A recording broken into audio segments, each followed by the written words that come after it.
My flight landed 11 hours earlier than anyone expected. I didn't call ahead. I wanted to surprise my family with an extra evening home.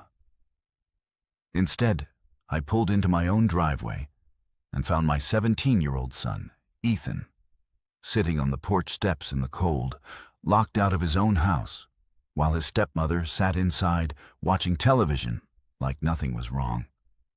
24 hours later, she was the one standing outside that same door. And this time, it definitely wasn't an accident. My name's Roland. I travel constantly for work, regional sales territory, sometimes 10 days a month away from home, sometimes more during busy quarters. 3 years ago, after several years of co-parenting alone following my divorce, I remarried a woman named Denise. Ethan, my son from my first marriage, lived with us full-time, splitting his time between our house and his mother's place on alternating weeks. The way a lot of split custody arrangements work once kids hit their teenage years, and the back and forth gets easier logistically. I want to be honest about something here, because it matters for everything that happened later. The relationship between Denise and Ethan had never been particularly warm. Polite distance, mostly. Occasional sharp comments from Denise about teenage messiness or attitude. Occasional eye-rolling from Ethan about house rules he found unnecessarily strict. I genuinely believed, for most of those 3 years, that this tension was just ordinary blended family friction, the kind that softens with time as everyone adjusts. What I didn't fully account for was how much of that ordinary friction I was only ever seeing in small, contained doses. Because I traveled so much that I wasn't actually present for most of the day-to-day enforcement of house rules. I trusted that whatever Denise was managing while I was gone looked roughly like what I saw when I was home. I had no real reason, at the time, to think otherwise. Looking back now, there had been signs accumulating for months that I'd filed away as minor instead of connecting into a pattern. Ethan had mentioned a few times that Denise had started enforcing curfew really strictly, sometimes locking the door at exactly the stated time rather than allowing the few minutes grace period most households naturally extend to a generally responsible teenager. He'd also mentioned, once, almost in passing, that he'd just waited outside for a bit one evening when he'd gotten home a little later than planned. I remember asking how long a bit was, and him shrugging and saying, 20 minutes, no big deal, in the specific tone teenagers use when they've decided something isn't worth turning into a bigger conversation with a parent who's about to leave on another trip anyway. I didn't push further. I trusted that Denise, whatever her parenting style, wouldn't escalate things into anything that actually put Ethan at risk or genuine discomfort. That assumption turned out to be more generous than the situation actually deserved. My flight that particular week got moved up unexpectedly. A client meeting in my final city got canceled at the last minute, freeing up an earlier connection home. I decided, somewhat impulsively, not to call ahead. I wanted to surprise everyone with an unplanned extra evening together before my next trip started in just 4 days. I pulled into the driveway around 9 p.m., genuinely looking forward to walking in and catching everyone off guard in a good way. Instead, I saw Ethan sitting on the front porch steps under the dim porch light, jacket zipped all the way up to his chin, backpack on the ground beside him, clearly there long enough that the cold had visibly settled into how he was sitting, knees pulled in, arms wrapped around them. "Dad?" he said, standing up fast, genuinely startled. "You're not supposed to be back until tomorrow." I asked him, trying to keep my voice level even though something in my chest had already gone tight.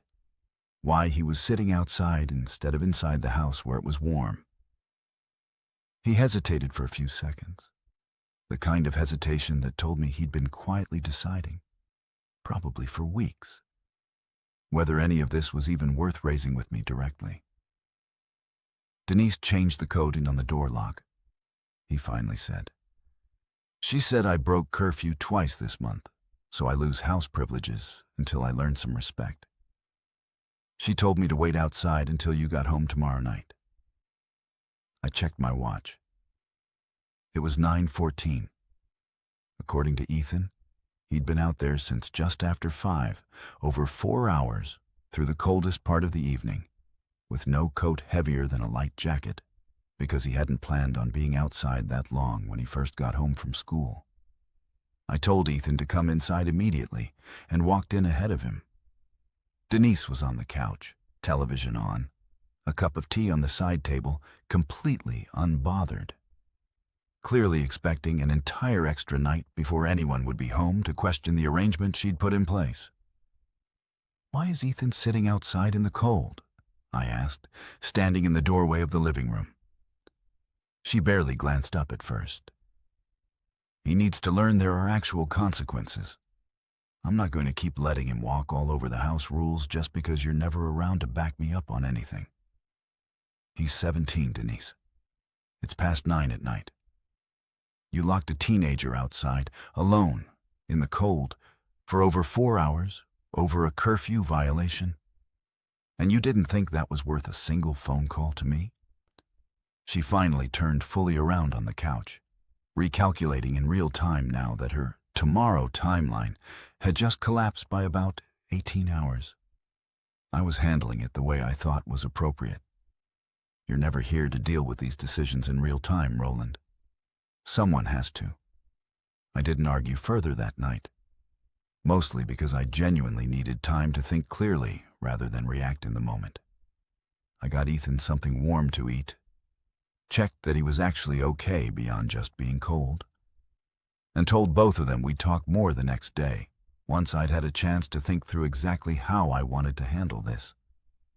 The house, as it happened, had been solely in my name since well before Denise and I ever met, a detail neither of us had ever needed to actively think about in 3 years of marriage until that exact week made it suddenly relevant. The next morning, once Denise left to run her usual Saturday errands, I called a locksmith and had the smart lock's access codes fully reset, this time to a code only Ethan and I knew. I also, separately, called Ethan's mother to let her know what had happened, partly out of basic transparency, partly because I wanted another adult who cared about Ethan fully looped in on the situation. When Denise came home that afternoon, her key card didn't register at the door. She called me, audibly irritated, asking what was wrong with the lock.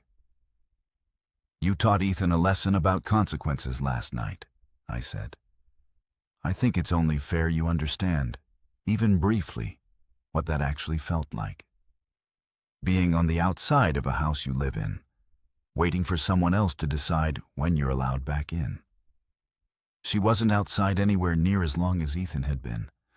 About 40 minutes in mild afternoon weather, nothing close to 4 hours in the cold dark of a winter evening.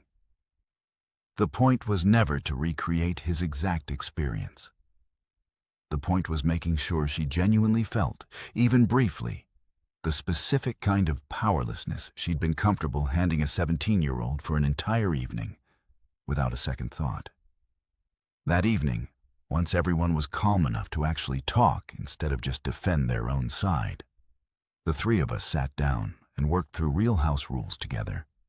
Written down, agreed to by all 3 of us, with specific, reasonable consequences for things like curfew violations that never, under any circumstances, involved anyone being locked outside the house, regardless of the hour or the weather. Denise and Ethan's relationship is still genuinely a work in progress. This one incident didn't fix 3 years of accumulated distance overnight, and I'm not going to pretend it did. But it did force an honest conversation that probably should have happened a long time before I ever needed to walk in on it accidentally. I don't travel quite as aggressively as I used to, and that's been a deliberate choice since that week, not a coincidence. Some things, I've learned, genuinely require me being in the room, not just trusting, from a hotel room 2 states away, that everyone left behind is being treated the way I'd actually want them treated if I were standing right there watching it happen myself. If this story got to you, the next one is even more unexpected. Subscribe and turn on notifications so you don't miss it.